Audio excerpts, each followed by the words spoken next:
அஸ்ஸலாமு அலைக்கும். சரி, கொஞ்சம் லேட் ஆயிடுச்சு. லிங்க் மாறி பட்டுருச்சு.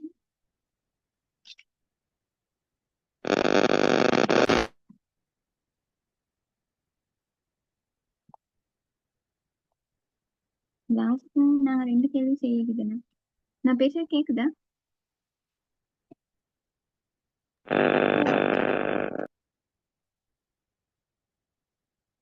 ரக்ஷன், நீங்க பேசுறது கேக்குது இல்ல எனக்கு. வேற ஏதோ சவுண்ட் தான் கேக்குது.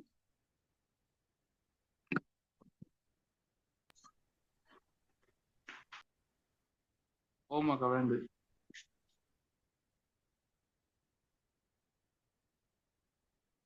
ஓகே.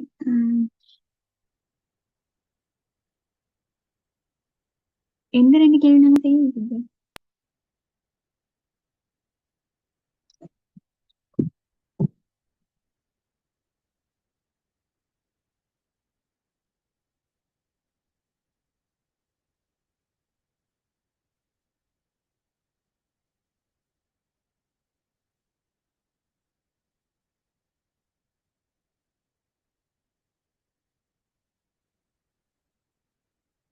2014 31வது கேள்வி செஞ்சிருக்கோம். வந்து பார்க்கலாம்.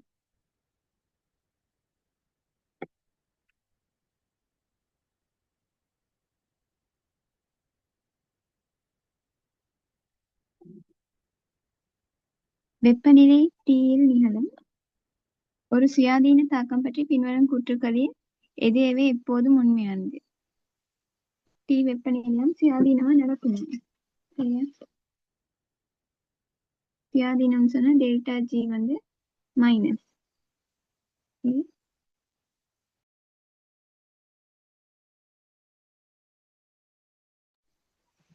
இப்ப என்ன சொல்றாங்க? தாக்கம் ஒரு நேர என்ட்ரோபி மாற்றத்தை கொண்டிருக்குமா? ஒரு டெல்டா G மைனஸா இருக்கணும்னு சொன்னா கட்டாயம் டெல்டா S பிளஸ்லயே இருந்தா மட்டுமா நடக்கும்? எப்போதும்னு கேக்குறாங்க. சரியா? டெல்டா S எப்பயும் பிளஸ்லயே இருக்கணுமா இல்லாட்டி மைனஸ்ல இருந்தாலும் ஓகேயா? நடக்குமா?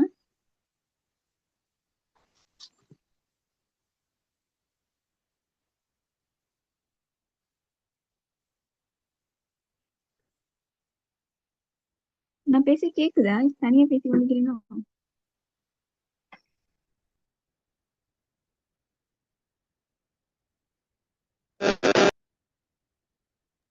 கேக்குது ராஜா. ஓகே, எனக்கு இப்ப இந்த கொஸ்டினை வந்து விளங்கப்படுத்துங்க பாப்போம். வாய் திறக்கிறது 31வது கொஸ்டின் ஒவ்வொரு கூற்றுக்கும் இது எக்ஸ்பிளைன் பண்ணுங்க. ஏழுங்க.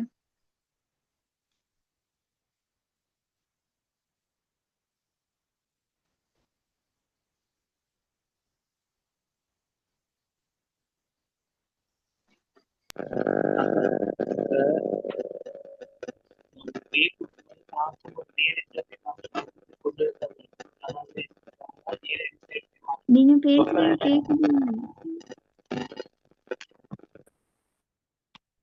ஒரு வித்தியாசமா சவுண்ட் தான் கேக்குது.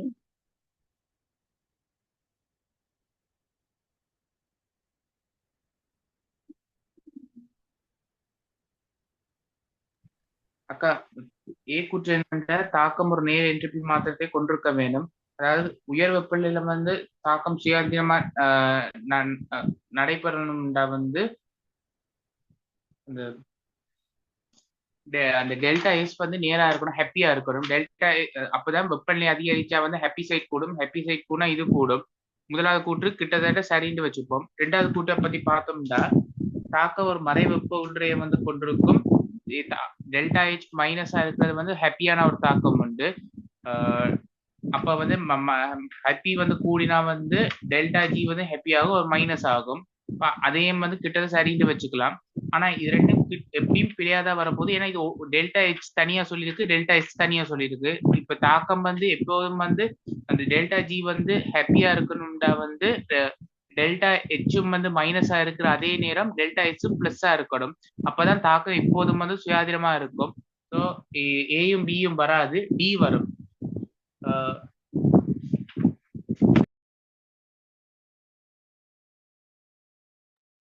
Okay, good. சி அப்ப ஏன் வராது?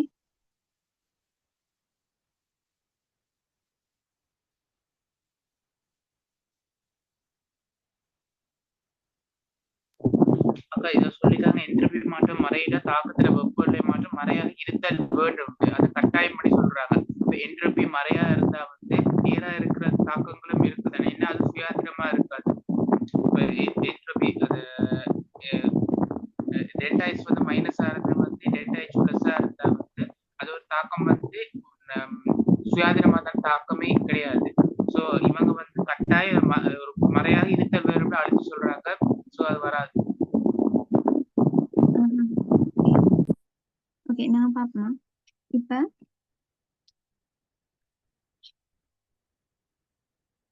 ஃபர்ஸ்டே சொல்றாங்க வெப்பநிலை டீல சுயாதீனம் நடக்கிற ஒரு தாக்கம் அப்படின்னா டெல்டா ஜி வந்து மைனஸா. இதுல எப்போதும் உண்மையானதை கேக்குறாங்க சரியா.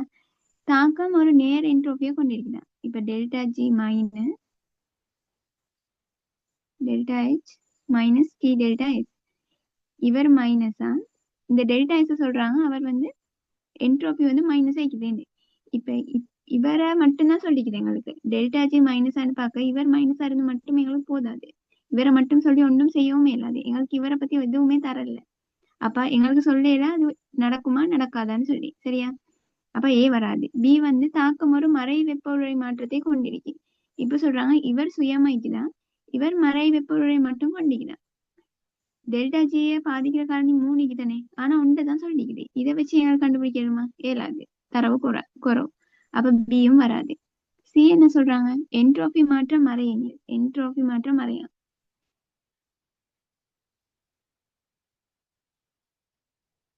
Entropy delta G minus already சொல்லிக்க. என்ட்ரோபி வந்து மைனஸா, அதே மாதிரி வெப்ப உருளை மாற்றம் மைனஸா.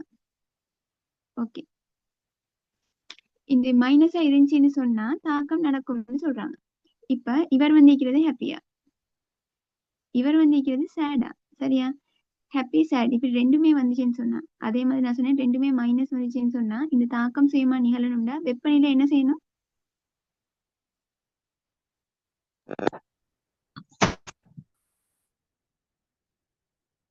வெப்பநிலையை குறைக்கணும். ஓகே குறைக்கணும். லக்ஷான் பேசுறது கேக்குது இல்ல. சரி, வெப்பநிலை குறைக்கணும் சரியா. குறைச்சாதான் இந்த தாக்கம் டெல்டா ஜி மைனஸா வரும். ஆனா இதுக்கு என்ன செய்யறீங்க, வெப்பநிலை குறைச்சிருக்கணும். அவங்க சொல்லியிருக்கிறது இவரை பத்தி சொல்லியிருக்காங்க, இவரை பத்தி சொல்லியிருக்காங்க, அது ஆனா டீயை பத்தி சொல்லி இல்ல. அப்ப எங்களுக்கு எக்ஸாக்டா சொல்லல டெல்டா ஜி மைனஸான்னு சொல்லி. ஏன்னு சொன்னா டெல்டா ஹெச் மைனஸாவும் டெல்டா எஸ் மைனஸாவும் வந்துச்சுன்னா, ஒருத்தர் ஹாப்பி ஒருத்தர் சேடா வந்துச்சுன்னு சொன்னா 3 பாசிபிலிட்டிஸ் இருந்துச்சு. ஒன்று டெல்டா ஜி பிளஸ்ஸா இருக்கணும், இல்லாட்டி மைனஸா இருக்கணும், இல்லாட்டி ஜீரோவா இருக்கவும் வேணும். இப்படி 3 சந்தர்ப்பம் படிச்சுக்கிறோம். டெல்டா ஜி எப்பயுமே மைனஸா இருக்கணும்ல. இந்த சந்தர்ப்பத்துல கட்டாயம் அவங்க என்ன செஞ்சுக்கணும், வெப்பநிலையை குறைச்சிக்கணும். அப்ப அந்த வெப்பநிலையை பத்தி எதுவுமே அவங்க சொல்லல. அப்ப எங்களுக்கு அதுக்கு ஒரு ஆன்சரை கொடுக்கல. இது வந்து சரின்னு இருக்கல. மறையாக இருத்தல் வேண்டும்னு தானே சொல்றாங்க, அவங்க கட்டாயப்படுத்தி சொல்லிக்கிறாங்க. அப்படி இல்லையே, 3 ஆப்ஷன் நீங்க தானே, நடக்கவும் மேலும் நடக்காமிக்கவும் மேலும் சமநிலை தாக்கமாக நடக்கவும் மேலும். அப்ப அந்த ஆன்சர் வராது. சி விளங்கிச்சா? ஓமாக்கா. ஓகே, அடுத்தது வந்து டி. என்ட்ரோபி மாற்றம் நேராக இருக்கும் எனில் தாக்கத்தின் வெப்ப உறை மாற்றம் மறையாக இருத்தல் வேண்டும். இப்ப டெல்டா எஸ் வந்து இது பிளஸ்ன்னு சொல்றாங்க, இது வந்து மைனஸ்ன்னு சொல்றாங்க. ஓகே, இது அப்ப மைனஸா. இவர் எப்படி இருக்கிறாரு, ஹாப்பியா இருக்கிறாரு. இவரும் ஹாப்பி இருக்கிறார், ஹாப்பி. அப்ப இது ஹாப்பின்னு சொன்னா இது ரெண்டு கட்டாயம் ஹாப்பி. இது கட்டாயம் இந்த ரெண்டுமே ஹாப்பின்னு சொன்னா எப்பயுமே தொகுதியில தேறிய விளைபொருளும் வந்து விளைவும் வந்து ஹாப்பியா தான் நிக்க போகுது. அப்ப இந்த கூற்று மட்டும்தான் அதுல இருக்கிற சரியான ஆன்சர். டி ஒன்லி வரும் சரியா. இப்ப இந்த கொஸ்டினை தான் நான் வந்து உங்கள்ட்ட ஃபர்ஸ்ட் இந்த கிப்ஸ் சக்தியை பத்தி படிக்க முன்னுக்கும் இந்த கொஸ்டினை தான் நான் செய்ய சொல்லி, அப்ப அதுக்கு ஒவ்வொரு ஆன்சர் போட்டிருக்கீங்க. யாரும் ஒரு சரியான ஆன்சர் போட்டிக்கல சரியா. ஏசிடி சி மட்டும் அப்படின்னு ஒவ்வொரு ஆன்சர் தான் வந்து இருந்துச்சு. அப்ப இது ஒரு கஷ்டமான கொஸ்டின் சரியா. தியரி ஃபுல்லா தெரியல, உங்களுக்கு செய்ய இயலாது. இப்ப வேலையும் செய்யறது ஓமாக்கா. மத்தாக்களுக்கு விளங்கிச்சா?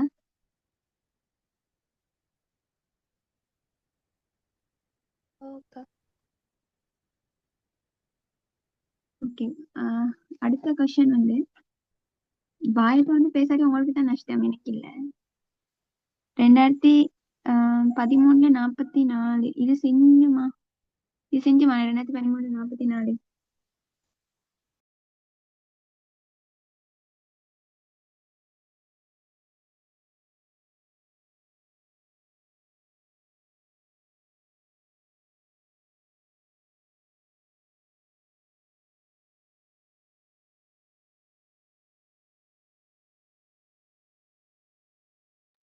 செய்யலக்கா. ஓகே, அப்ப 2013ல 44யும் 2019ல 33யும் செய்யுங்க. 2013ல 44.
என்ன ஆன்சர்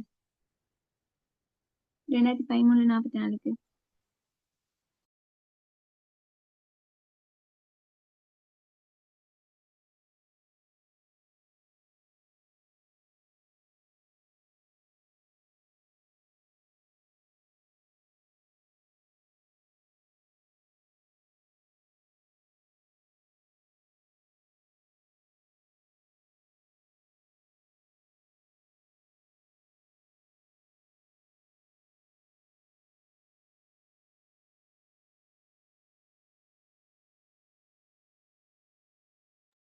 மூணாவது ஆன்சர் அக்கா.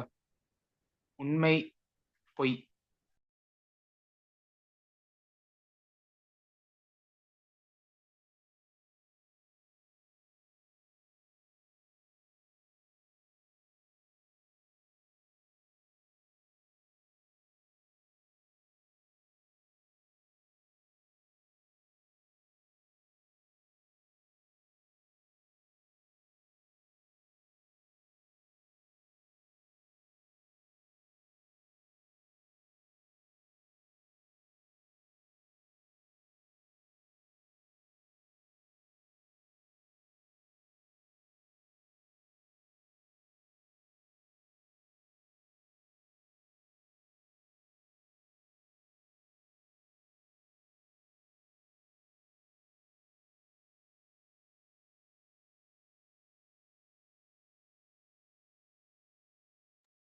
என்னங்க பாப்போமா?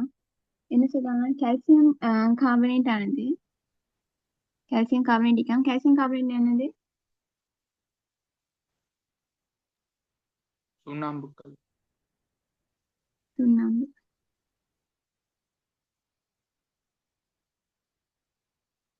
கால்சியம் ஆக்சைடாகவும் CO2 கேஸ் ஆகவும் பிரிகை அடையாத போதிலும் அறை வெப்பநிலை பிரிகை அடையாதான். சரியா? ரூம் டெம்பரேச்சர்ல பிரிகை அடையாதான்.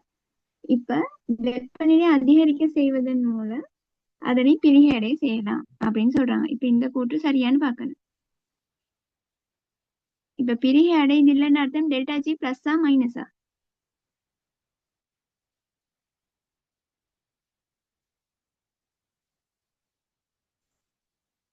பிளஸ். பிளஸ். சரியா? பிரிகை அடையாதுன்னா பிளஸ்ன்னு சொல்றாங்க. தாக்கம் நடக்குது இல்லைன்னு. அப்ப பிரிகை அடையிறதுக்கு வெப்பநிலையை கூட்டிக்கிறாங்கன்னா இதுக்கு நாங்க வெப்பத்தை பிரிகை அடையிறதுன்றது இவர் உடைஞ்சு இவங்க 2 பேரும் உருவாகிறது தானே. உடைஞ்சு இல்ல பிரிகை அடைஞ்சு. சரியா? இப்ப இதுல டெல்டா ஜியை கண்டுபிடிக்கணும் ஃபர்ஸ்ட். இது பிளஸ்ஸா மைனஸா அப்படின்னு சொல்லி. அப்ப அதுக்கு எங்களுக்கு 2 விஷயம் தேவை தானே. டெல்டா ஹெச்சும் தேவை, டெல்டா எஸ்ஸும் தேவை. இந்த தாக்கத்துல டெல்டா ஹெச் என்னது? பிளஸ். பிளஸ்.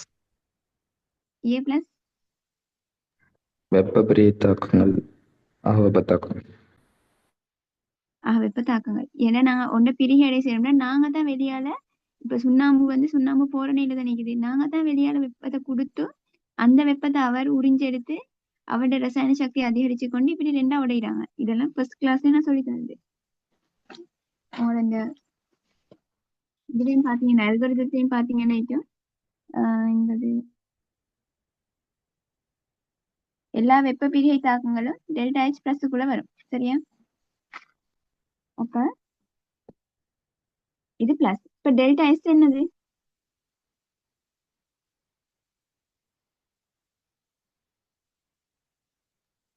அதுவும் ப்ளஸ். Plus plus. ஏன்னு சொன்னா பௌதிக நிலைகளை பாத்தீங்கன்னு சொன்னா அது என்ன நடக்குது, போக போக இந்த solidல இருந்து கேஸ் பக்கம் போயிட்டு இங்க கேஸ் வந்து நிக்குது. அதே மாதிரி இவட மூலக்கூறுகள் அணுக்கள் மூலக்கூறுகள் எண்ணிக்கை பாத்தீங்கன்னா இந்த பக்கம் ஒன்றிக்கு இந்த பக்கம் ரெண்டுக்கு. அப்ப டெல்டா எஸ் பிளஸ்ல போயிட்டு அப்ப இவரும் பிளஸ்ல இருக்கிறாரு. இப்ப ரெண்டு பேரும் பிளஸ்ல இருந்துச்சுன்னு சொன்னா தாக்கத்தை நிகழ்த்தி கொள்ளணும்னு சொன்னா இப்ப இவர் இருக்கிறது சேடா, இவர் இருக்கிறது ஹாப்பியா தானே, டெல்டா எஸ் பிளஸ் தான் நிக்க. அப்ப இவர் ஹாப்பியா இருக்கிறாரு. இப்ப ரெண்டு பேரும் டிஃபரெண்டான கண்டிஷன் இருக்கிறாங்கன்னு சொன்னா 3 பாசிபிலிட்டிஸ் வரையும். அதுல இவங்க போய் பிளஸ் பிளஸ்ன்னு வந்துச்சுன்னா நான் சொன்னேன் பிளஸ் பிளஸ்னா கூடுது, வெப்பநிலையை கூட்டினாதான் தாக்கத்தை நிகழ்த்தேலும்னு சொல்றாங்க.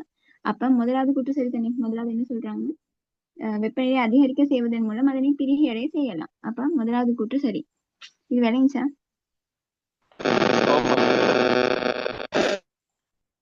ஓகே. அடுத்து என்ன சொல்றாங்க, வெப்பநிலை அதிகரிக்க செய்வதன் மூலம் ஒரு தாக்கத்தின் கிப்ஸ் சக்தி மாற்றம் எப்போதும் மறை பெருமானத்தை பெற செய்யப்படலாம்.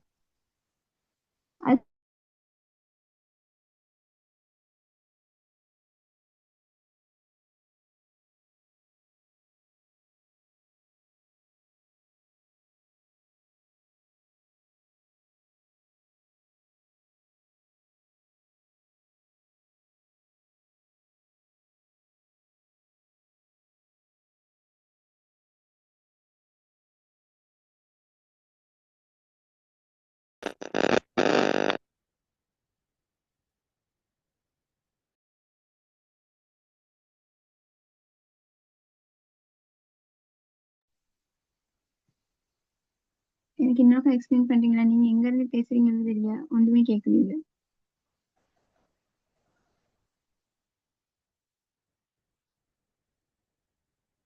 இன்னொருத்தர் எக்ஸ்பிளைன் பண்ணுங்களேன். 10 பேர் இருக்கிறீங்க. வெப்பநிலை அதிகரிச்சா எப்போதும் டெல்டா ஜி மைனஸ் அடிக்காது. டெல்டா எஸ் மைனஸ் ஆகிற டைம்ல அதிகரிச்சு டெல்டா ஜி ப்ளஸ்ல வரும்.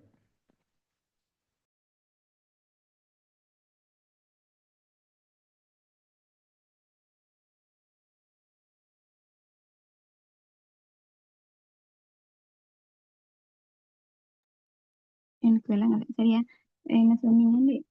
இப்ப வெப்பநிலை அதிகரிக்க அதிகரிக்க செய்வதன் மூலம் ஒரு தாக்கத்தின் கிப்ஸ் சக்தி மாற்றம். இந்த தாக்கம் அவங்க சொல்லல, ஏதோ ஒரு தாக்கத்துல கிப்ஸ் சக்தி மாற்றம் எப்போது மறை பெருமானத்தை பெற செய்யப்படலாமா அப்படி அவங்க சொல்ல எல்லாமே டெல்டா எக்ஸ் என்ன டெல்டா எக்ஸ் எதையுமே தெரியாம வெப்பநிலை அதிகரிச்சு மட்டும் எங்களுக்கு அந்த தாக்கத்தை நிகழ்த்தல. அப்படி வெப்பநிலை அதிகரிச்சு செய்யணும்னு சொன்னா டெல்டா எச்சும் பிளஸ்ஸா இருக்கணும், டெல்டா எஸ்ஸும் பிளஸ்ஸா இருக்கணும்.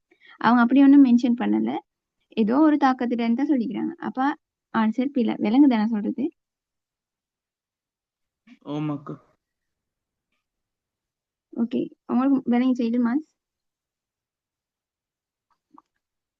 ரைட். ஓகே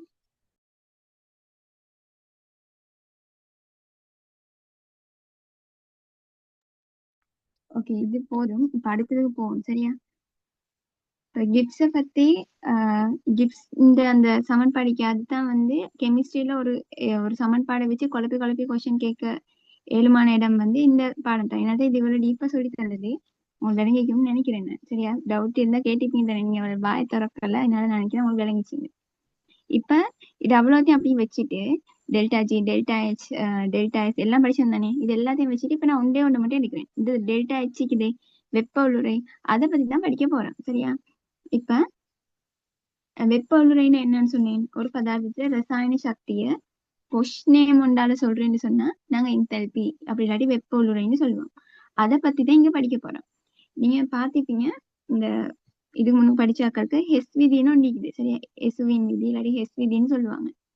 அந்த அந்த விதியை வந்து ஒழுங்கா போட்டுக்கொள்ள இயலாட்டி உங்களுக்கு கடைசியில அந்த இசை கேள்விகளை செய்யவும் இல்லை, இப்ப வர இன்ஸ்டிடியூட் செய்யவும் இயலாது.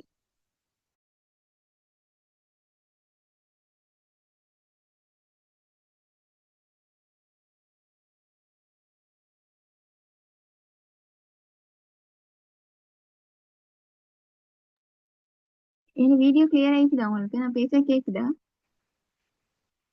கிளியரா இருக்குதுக்கா, கேக்குது நீங்க கேக்குது. ஓகே.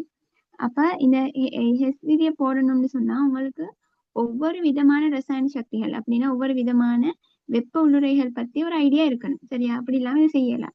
கிளியர் ஐடியா இல்லாட்டி நீங்க கணக்கு செஞ்சுட்டு போவீங்க, ஆனா உங்களுக்கு வந்த ஆன்சர் பேப்பர்ல ஸ்கீம்ல இருக்காது. சரியா? ஏன்னா உங்களுக்கு டெஃபினிஷன் ஒழுங்கா விளங்க இல்லாட்டி இது செய்யவே இல்லாது. அப்ப நான் இதை கொஞ்சம் கூட விளங்கப்படுத்துவேன். சரியா?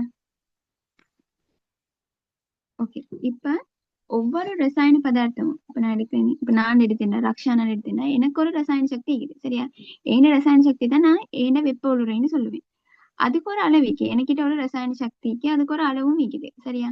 இப்ப யாரு சரி சொன்னாங்கன்னா என்கிட்ட இருக்கிற ரசாயன சக்தியை வந்து அளந்து காட்டுன்னு சொல்லி எனக்கு அளந்து காட்டுறதுக்கு ஒரு மிஷினரி இல்லை. சரியா? ஆனா யாரு சரி வந்து வெப்ப சக்தி ஒன்று அளக்க சொன்னாங்கன்னு சொன்னா உங்களுக்கு வெப்ப சக்தியை அளந்து கொடுக்க இயலும். ஏன்னு சொன்னா வெப்ப சக்தி அளக்குறதுக்கு உங்களுக்கு ஒரு சமன்பாடு மிக்கி எம்சி டெல்டா டீட்டான்னு சொல்லி ஒரு பதார்த்தத்தை தந்து அதுல வெப்ப சக்தி கேட்டாங்கன்னா நீங்க ஈஸியா அவருடைய தீனிவையும் போட்டு அவருடைய தன்வெப்ப கொள்ளளவு ஆல்ரெடி கண்டு வச்சிருப்பாங்க ஒரு சார்ட் உண்டு, அதையும் போட்டு வெப்ப சக்தியை கொடுக்கக்குள்ள நடந்த வெப்பநிலை மாற்றத்தையும் போட்டு அந்த பெருமானத்தை ஈஸியா கண்டுபிடிச்சிருவீங்க. சரி, இப்ப ஒரு கார்பன் இல்ல என்னமோ ஒரு சேர்வை குளுக்கோஸ் இருப்போமே, இந்த குளுக்கோஸ் வெப்ப சக்தியை கண்டுபிடிக்க சொன்னா இவருடைய தீனி வேணா குளுக்கோஸ் தன்வெப்ப கொள்ளளவு என்ன, அவரை நீங்க எவ்வளவுக்கு ஹீட் பண்ணீங்க, ஹீட் பண்ண முன்னுக்கு இந்த வெப்பநிலை என்ன, ஹீட் பண்ண பிறகு இருந்த வெப்பநிலை என்ன, அதெல்லாம் போட்டு அவர் என்ன வெப்ப சக்தியை கொண்டிருக்கிறாரு, என்னத்தை கொடுத்தோம் அப்படின்றத கண்டுபிடிப்பீங்க. ஆனா அதே உங்களுக்கு இதே குளுக்கோஸ் தேய்க்கிற ரசாயன சக்தியை கண்டுபிடிக்க சொன்னீங்கன்னு சொன்னா அதை கண்டுபிடிக்க ஒரு மெத்தட் ஒன்று இல்லை, அளக்குறதுக்கு ஒரு வழி இல்லை உங்களுக்கு. சரி, இப்ப இதுக்கெல்லாம் இனி கண்டுபிடிக்கிறதுக்கு ஒரு இது ஸ்கேல் ஒன்று இருக்குது. டெல்டா டீட்டா நீங்க வந்து வெப்பமானியை வச்சு கண்டுபிடிப்பீங்க, அப்படி ஒன்றிக்கு தானே. ஆனா ரசாயன சக்தி அப்படியே கண்டுபிடிக்க இயலாது. அப்ப அதுக்காக இவங்க சயின்டிஸ்ட் வந்து ஒவ்வொரு மெத்தட கையாண்டிக்கிறாங்க. அதுல ஒரு மெத்தட் தான் நாங்க இப்ப பார்க்க போறோம். சரியா? இப்ப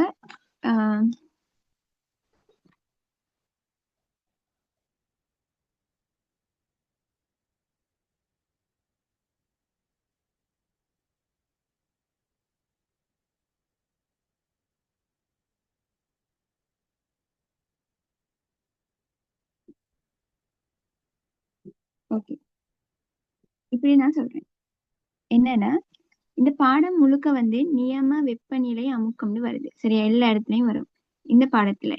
எனர்ஜெட்டிக்ஸ் பாடத்துல நியம வெப்பநிலை அமுக்கம்னு வாரது. நியமன்னு சொன்ன அர்த்தம் ஸ்டாண்டர்ட்னா அவங்க இது தாண்டி நியமிச்சு வச்சுக்கிறாங்க, அதை மீறி எங்களுக்கு போக இயலாது. நியம வெப்பநிலை என்னன்னு சொல்றாங்கன்னா 25 பாகை செல்சியஸ் அப்படின்னு 298 கெல்வின் அவங்க நியம வெப்பநிலைன்னு சொல்றாங்க. அமுக்கத்தை வந்து சொல்றாங்க ஒரு ஏடிஎம், அப்படி இல்லாட்டி 1 × 10⁻⁵. இப்ப இந்த ரெண்டு கண்டிஷனுமே 25 பாகைன்றது எங்களோட ரூம் டெம்பரேச்சர், ஒரு ஏடிஎம்ன்றது எங்களோட வளிமண்டல இப்ப இருக்கிற வளிமண்டல அமுக்கம். அப்ப எல்லா இடத்துலயும் இந்த பாடத்துல எல்லா இடத்துலயும் வரும் நியம நிலைகள், நியம வெப்பநிலை அமுக்கத்தில் அப்படின்னு வர ஒவ்வொரு டைமும் அவங்க என்ன சொல்றாங்கன்றதை நீங்க விளங்கிக்கொள்ளணும். அவங்க 25 பாகையில ஒரு ஏடிஎம் இருக்கிறத பத்தி சொல்றாங்க. சரியா? அப்ப இப்ப நியம நிலைன்னு சொல்லி நியம நிலையில கார்பன் இருக்குதுன்னு சொன்னா நீங்க விளங்கிக்கொள்ளணும் நியம நிலை என்ன, 25 பாகை ஒரு ஏடிஎம். அது எங்க இருக்கு, நீங்க இப்ப இருக்கிற கண்டிஷன் இருக்குது அதுலதான் இருக்கு. அப்ப நீங்க இருக்கிற கண்டிஷன்ல கார்பன் எப்படி இருக்கு, சொல்லிடாத நீங்குது. அப்ப அதை நீங்க விளங்கிக்கொள்ளணும். இப்ப நியம நிலையில நீர் இருந்துச்சுன்னு சொன்னாங்கல்ல, நியம நிலைன்றது என்னது, 25 பாகைக்கு ஒரு ஏடிஎம். அது என்னது, நீங்க இப்ப இருக்கிற ரூம் டெம்பரேச்சர், ரூம் ப்ரெஷர். அப்ப அந்த டைம்ல நீர் எப்படி இருக்குது, நீர் வந்து லிக்யூடா தான் இருக்குது. நீர் வந்து இந்த டெம்பரேச்சர்ல இந்த ஏடிஎம்ல வந்து வாயுவா இல்லையே, இல்லாட்டி சொல்லிடாவும் இல்லையே, அது இது லிக்யூடா. அப்ப நியம நிலைன்றது என்ன, அவங்க எங்கேயாச்சும் நியம நிலைன்னு சொல்றாங்கன்னா அந்த பதார்த்தத்துல பௌதிக நிலை வந்து எந்த மாதிரி இருக்கும்னு ஒரு ஐடியா இருக்கணும் உங்களுக்கு. நியம நிலையில கார்பன் டை ஆக்சைடு இருந்துச்சுன்னு சொல்றாங்க, நீங்க போயிட்டு அதுக்கு சொல்லிட்டு போட்டு எழுதல, கார்பன் டை ஆக்சைடு சொல்லிட்டு எழுதல, நீங்க வாயு போட்டு தான் எழுதணும். ஏன்னா நியம நிலைன்றது ரூம் டெம்பரேச்சர், ரூம் ப்ரெஷர். நான் சொல்றது விளங்குதா? ஓகே. இப்ப இந்த பாடத்துல எல்லாமே ரசாயன சக்தி, என்தால்பி, வெப்ப உள்ளுரைன்னு வருது தானே. இப்ப இதுல H நான் ஃபர்ஸ்ட் ஸ்டார்ட்ல சொன்னது, Hன்றது ஒரு என்தால்பி, ஒரு ஒன்று கொண்டிக்கிற ரசாயன சக்தி. இப்ப கார்பன் கொண்டிக்கிற ரசாயன சக்தினா கார்பன் வெப்ப உள்ளுரைனா கார்பன் H அப்படின்னு சொல்லுவோம். ஆனா எங்களுக்கு அதை பத்தி ஒரு விஷயமும் தேவையில்லை. எங்களுக்கு தேவை டெல்டா H எவ்வளவுன்னு சொல்றது. அப்படின்னா ஏதாச்சும் ஒரு தாக்கம் நடந்துச்சுன்னா இங்க எழுதிக்கிறேன், ஒரு தாக்கம் H2 O2 சேர்ந்து H2O வர மாதிரி ஒரு தாக்கம் எழுதிக்கிறேன். இப்ப இதுல H2 ஒரு ரசாயன சக்தியை கொண்டிருக்கு, O2ன்றதும் ஒரு ரசாயன சக்தியை கொண்டிருக்கு, H2Oன்றதும் ஒரு ரசாயன சக்தியை கொண்டிருக்குது. இது X Y Z. ஆனா இது ஒவ்வொன்றை பத்தியும் எங்களுக்கு தேவையில்லை. எங்களுக்கு என்ன தேவைன்னா இந்த தாக்கம் நடக்கிறதுக்காக இருந்த வெப்பநிலை மாற்றம், ரசாயன சக்தி மாற்றத்தை எப்படி காணணும்? விளைவிட ரசாயன சக்தியிலிருந்து தாக்கியோட ரசாயன சக்தியை நீங்க கூட்டிட்டு ரெண்டையும் கூட்டி கழிச்சுட்டீங்கன்னா வரும். சரியா? அந்த மாற்றம் தான் எங்களுக்கு தேவை. அப்ப இந்த பாடம் முழுக்க 13 வகையான வெப்பநிலை மாற்றங்களை பத்தி படிப்பீங்க. சரியா? அந்த 13ல மெயின் வந்து 5 இருக்குது. அதுலயும் ஆகவும் மெயினா 2 இருக்குது. சரியா? இதுக்கு முன்னுக்கு படிச்சாக்களுக்கு தெரியும், தோன்றல் வெப்பநிலை, தகன வெப்பநிலை எல்லாம் படிச்சுப்பீங்க. அந்த 2 தெரியாம உங்களுக்கு எக்ஸாமுக்கு போகவே இல்லை. ஏன்னா அது 2 கட்டாயம் உங்களுக்கு பேப்பர்ல வந்தே ஆகும், நீங்க செஞ்சே ஆகணும். அப்ப அது 2 தான் நான் இன்னைக்கு படிச்சு தான் இருக்கிறேன். அப்ப நல்லா கேட்டுக்கோங்க. 13 வகை இருக்குது. அந்த 13 வகையில 5 மெயின், 5 உங்களுக்கு நல்லாவே தேவை. அதுலயும் 2 ஆகமே. அதுவும் அது அவ்வளோ வெப்பநிலையான எழுதுற மெத்தட், யாருக்கு எப்படி நீங்க சமப்படுத்தணும், என்னென்ன விளைவுகள் வரும் எல்லாமே தெரிஞ்சுக்கணும். அப்ப அதுக்கு எல்லாத்துக்கும் அல்காரிதம் ஒன்றும் இருக்குது. மற்றது கடைசியில நீங்க வந்து ஒரு சார்ட் போடணும். சரியா? 13 வெப்பநிலை இருக்குதுன்னு சொன்னீங்க. அப்ப இது நான் எழுதினது, இது ஒரு சார்ட்டிங். சரியா? இந்த 13 படிச்சப்பறம் உங்களுக்கு ஒவ்வொன்றா நான் போட சொல்லி தருவேன். நீங்க போட்டா உங்களுக்கு அப்புறம் எனர்ஜெட்டிக்ஸ் முடிஞ்சிடும். சரியா? லேசா இருக்கும் படிக்கிறதுக்கு. இப்ப நான் இதுக்கு வரேன். இப்ப என்ன செய்யறாங்கன்னா, ஒவ்வொரு பதார்த்தத்தையும் ரசாயன சக்தி நான் சொன்னதை கணிக்கிறதுக்கு ஒரு மெத்தட் இல்லை. அதனால சயின்டிஸ்ட் வந்து நிறைய விஷயங்கள் அவங்களுக்கு செய்ய இயலாம போச்சுன்னா, அப்படி கணிக்க இல்லாம கஷ்டமா இருந்துச்சுன்னா அவங்க செய்யற ஒரே வேலை எடுக்கோல் எடுக்கிறது. எடுக்கோல்னா இப்படியா இருக்கும்னு வச்சுட்டு ஒரு கணக்கை செய்யறது. சரியா? இப்ப உலகத்துல O2 இருக்குது, ஓசோன் இருக்குது, ஆக்சிஜன் பிற திருப்பங்கள்னு சொன்னா O2, ஓசோன் இருக்குது. கந்தகத்துல பிற திருப்பங்கள்னா சாய் சதுர கந்தகம், வேற ஒரு சரிவு கந்தகம், கூழ் கந்தகம், டிஃப்ரெண்ட் ஆகிக்குது. கார்பன் எடுத்தீங்கன்னா காரியம், வைரம் நிக்குது. பாஸ்பரஸ் எடுத்தீங்கன்னா வென் பாஸ்பரஸ், செம் பாஸ்பரஸ், கரும் பாஸ்பரஸ், டிஃப்ரெண்ட் ஆகிக்குது. அப்ப இந்த சயின்டிஸ்ட் எல்லாரும் சேர்ந்து என்ன செய்யறாங்கன்னு சொன்னா, உலகத்துல நியம நிலையில, சரி இந்த படத்துல நியம நிலைன்னா 25 பகை ஒரு ஏடிஎம். நியம நிலையில ஏதாச்சும் ஒரு மூலகம் உறுதியான நிலையில இருந்துச்சுன்னு சொன்னா அவரோட சக்தி 0ன்னு சொல்றாங்க. சரியா? இப்ப இதை நான் இப்படி விளங்கப்படுத்தேன். நியம நிலைன்னு சொன்னா 25 பகைசி ஒரு ஏடிஎம்ல இருக்கணும். அப்படின்னா ரூம் டெம்பரேச்சர், ரூம் கண்டிஷன்ல இருக்குது ஒவ்வொரு மூலகமும். சரியா? அதுல உறுதியான நிலையில. இப்ப நான் உதாரணத்துக்கு எடுக்கிறேனே, ஹைட்ரஜன்ன்றது வந்து உங்களோட ரூம் டெம்பரேச்சர்ல உறுதியா என்ன வடிவத்துல இருக்குது?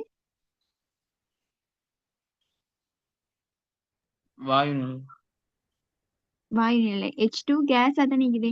ஹைட்ரஜன் வந்து உங்களுக்கு ஹைட்ரஜன் அணுவா உங்களோட ரூம் டெம்பரேச்சர்ல போய் கண்டுபிடிக்கலாம். உங்களுக்கு ஹைட்ரஜன் வாயு தான் இங்க வளிமண்டலத்துல.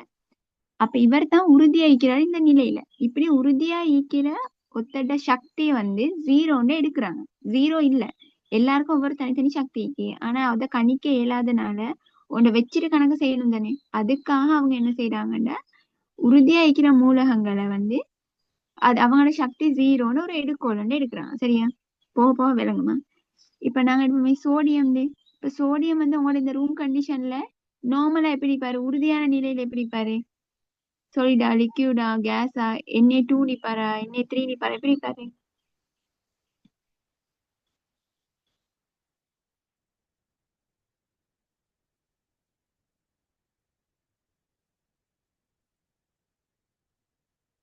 இது என்னது? சோடியம் தானே. சோடியம் லெப் வந்து உங்களோட ரூம் கண்டிஷன்ல தானே இருக்குது. லெப்ல இருக்கிற சோடியம் வந்து திண்மமா தானே இருக்குது.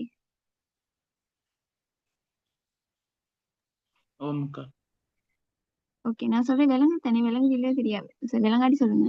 இப்ப இவர் உறுதியா இருக்கிற இந்த நிலையில இவருடைய சக்தியை 0ன்னு சொல்றாங்க. உண்மையா 0 இல்ல, 0ன்னு எடுக்கிறாங்கன்னு சொல்றாங்க. சரியா? அப்ப ஒரு ஒரு என்ன சொல்ற, ஒரு டெபினிஷன் ஒன்று சொல்றாங்க. நியம வெப்பநிலை மற்றும் அமுக்கத்துல அப்படின்னா 25 பாகை ஒரு ஏடிஎம்ல மூலகம் ஒன்றிட மிகவும் உறுதியான நிலையில அது கொண்டிருக்கிற வெப்ப உள்ளே அப்படி இல்லாட்டி அது கொண்டிருக்கிற ரசாயன சக்தி 0ன்னு சொல்றாங்க. சரியா? இப்ப நியம வெப்ப நிலைன்னா என்னன்னு சொல்லிட்டேன். மூலகம்னா தெரியும் தானே. ஒவ்வொரு தனித்தனி இடத்துல வந்தா மூலகம் சேர்ந்து வந்துச்சுன்னா அது சேர்வையா போயிட்டு. சரி, இது 8ஆம் ஆண்டு வைக்கிறது.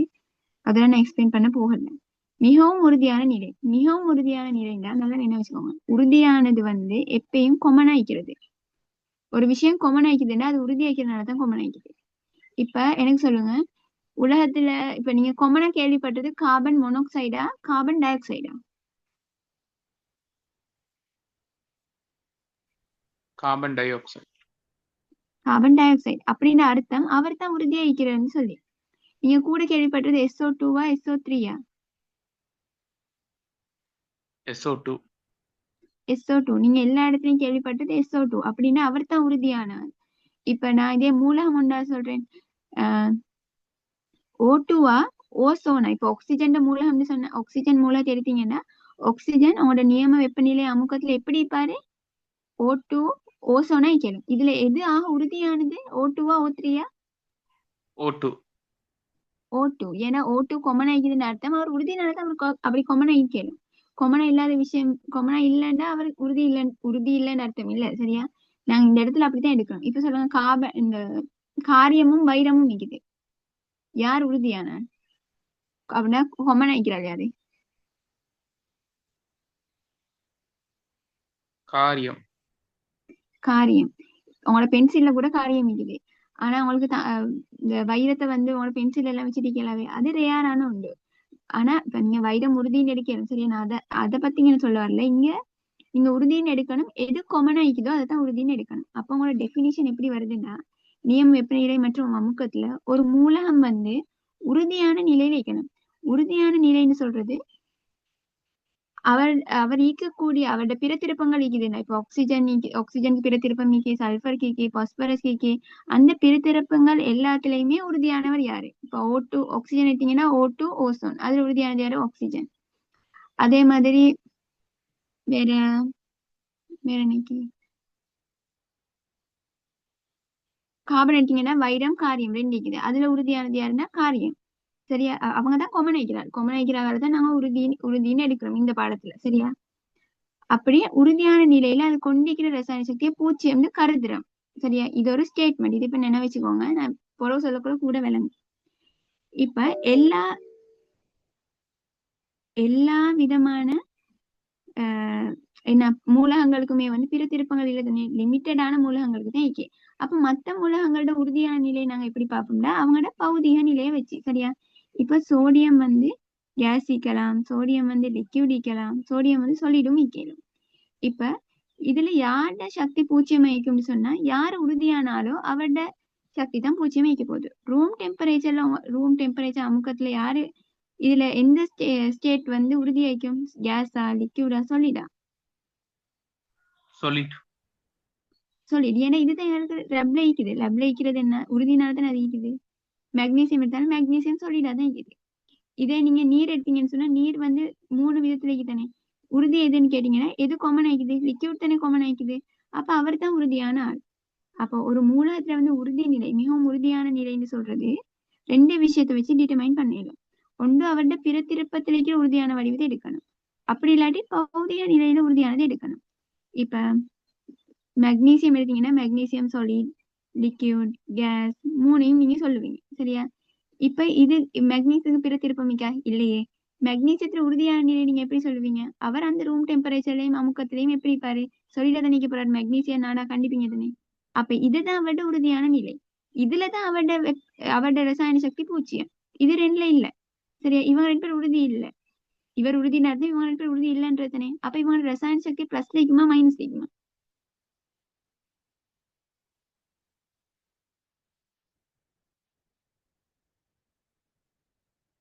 என்ன நினைக்கிறீங்க?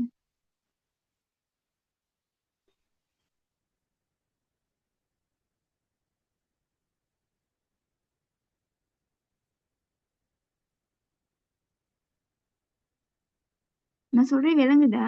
கேக்குதா? இல்லாட்டி கேக்குது இல்லையா? என்ன நடக்குது? ஓகே. இப்ப இவரோட மூலகம். சரியா? இவரை நான் வந்து இவரோட ரசாயன சக்தியை பார்க்க போறேன். இவரோட ரசாயன சக்தி 0ன்னு சொல்றாங்க. எப்ப 0 வைக்கும்னா ஒரு மூலகம் வந்து உறுதியான நிலையில இருந்தாதான் அவரோட ரசாயன சக்தி பூஜ்ஜியம். உறுதியாகவும் வைக்கணும், நியம வெப்பநிலை அமுக்கத்தையும் வைக்கணும். நியம வெப்பநிலை அமுக்கம்ன்றது ரூம் கண்டிஷன் தானே. அதுல உறுதியான நிலையில வைக்கிறதா மெக்னீசியத்துக்கு 3 வடிவம் இருக்குது. அப்படின்னா பிற திருப்பம் இல்லை. சரியா? மெக்னீசியத்துக்கு சொலிட் வைக்கணும், லிக்யூட் வைக்கணும், கேஸா வைக்கணும். ஆனா இவர் கொமனா எப்படி இருப்பாரு? சொலிடா தான் நிக்கிறாரு. அப்ப இந்த நிலையில தான் அவர் அவட சக்தி பூஜ்ஜியம்னு நாங்க எடுப்போம், அவட உறுதி கூடன்னு எடுப்போம். சரியா? இப்ப கார்பன் மாதிரி ஒன்று எடுத்தீங்கன்னா கார்பன்ல கார்பன் காரியமும் வந்து சொல்லிட்டான், கார்பன்ல வைரமுமே வந்து சொல்லிட்டான். அப்ப அந்த இடத்துல இவங்களோட பௌதிக நிலையை வச்சு உங்களுக்கு இவட உறுதி நிலையை சொல்லலாம். அந்த சந்தர்ப்பத்துல தான் நீங்க என்ன செய்வீங்கன்னா பிறத்திருப்பத்துக்கு போயிட்டு யாரு கொமனா எந்த பிறத்திருப்பம் கொமனா உலகத்துல இருக்குதோ அத கொமனா இருக்குதோ அதை வச்சுக்கொண்டு உறுதியான நிலை எதுன்னு சொல்லுவீங்க. இப்ப நைட்ரஜன் எடுத்தீங்கன்னா நைட்ரஜனுக்கு வந்து பிறத்திருப்பு வடிவங்கள் இல்ல தானே, பிறத்திருப்பு வடிவங்கள் இல்ல. இப்ப இவடையில யாரு நைட்ரஜன் உலகத்துல எந்த நிலை வந்து பூச்சியத்தை கொண்டிக்குது, பூச்சியமான ரசாயன சக்தியை கொண்டிக்குதுன்னு நீங்க பாத்தீங்கன்னா நைட்ரஜன்ல ஸ்டேட் எல்லாம் எழுதும். நைட்ரஜன் வேண்டாம் சொல்லிட் ஐக்கேலும் லிக்யூட் ஐக்கேலும் கேஸ் ஐக்கேலும். நைட்ரஜன் வந்து லிக்யூட் ஐக்கிறதும் சொல்லிட் ஐக்கிறதையும் பத்தி கேள்வி கூட நீங்க கேள்விப்பட்டிருக்கவே மாட்டீங்க. ஏன்னு சொன்னா அது கொமன் இல்ல. கொமனானது என்ன, நைட்ரஜன் கேஸ் மட்டும் தானே.